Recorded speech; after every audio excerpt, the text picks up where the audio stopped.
Peggy 18.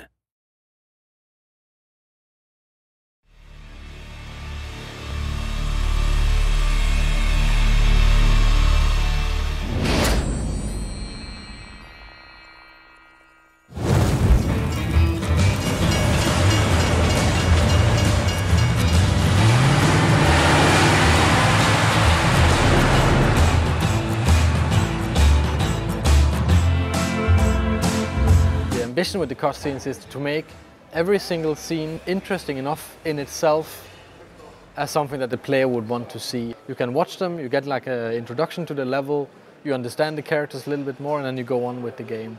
In a game like Hitman, where there is so much gameplay, there's so much within the game mechanics to challenge the players, the cutscenes also becomes a break between those kind of challenging gameplay moments. Damn it! Mr. Dexter is not someone that you want to mess with. I think cutscenes are getting better and better. They're actually much, much better at using the language of cinematography and of like movie storytelling and making compelling stories and characters. And this is just a natural evolution in games to lean on what we've learned from cinema. We're actually treating it like a classical movie. We're trying always to have like these, really slow dolly moves and shooting from outside the doorway into the room and trying to have this like subtle treatment of it, and it actually works really well. We have like an awesome team of animators and environment artists and lighting and comping and the composers and sound designers. I mean, a lot of people are working really hard on making them. All right, what is it worth to you? Name your price. If they convey a sense of motivation to play the game, and we've taken a lot of care to add that to Hitman Absolution. It's all well and good to be given a task to go and you have to take out a certain target, but if you can apply an emotional reason or a really solid motivation to do that, it just makes it more enjoyable and a lot more fun to play. Now listen to the city. If anyone mentions the girl, you know what to do. I'll call you.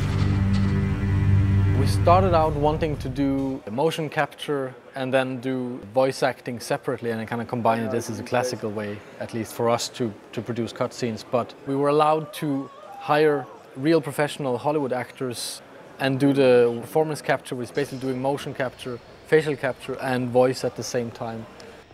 Mr. Travis, you know this is my prayer time. This definitely reminded me of making literally a motion picture. And that it's like very beautiful, very clear, and I think that it's a wonderful aspect that they've added to the video game. The basics of motion capture is that we have a series of cameras placed around a room and they record optically these little markers that are placed on actors. And it triangulates the data in the space and records movement, and we cover the actors with all of these and we can tell where their arms and legs and torsos are in space. And that gets applied to the skeletons of the characters. Where performance capture comes in is similar, but on a far more subtle level. We had a helmet-mounted camera and used that as reference for keyframing. You have to marker up the face.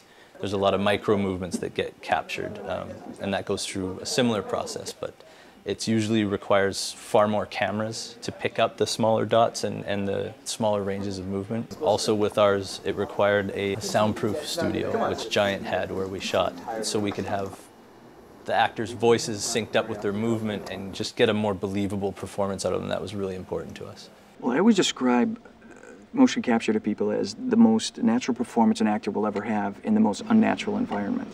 Because you're never having to cheat to camera, you're never having to cheat to a light, you're never having to worry about a camera over the shoulder, they don't have to worry about hair, makeup, lighting, wardrobe, nothing. All they're having to worry about is true performance. We found him. Okay, people, listen up. I'm giving a green light on this operation.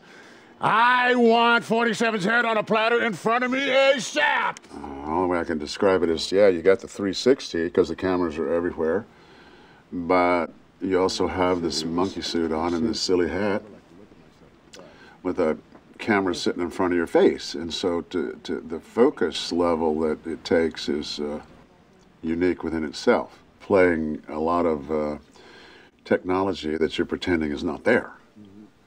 So it's a whole other thing that takes some adjusting to get to. For example, just a simple thing like,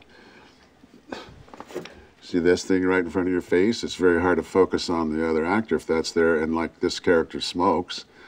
So just technically, you can't bring a cigarette up because you smack into that camera, so you have to find a way that looks cool and goes in there and does it. So it was challenging.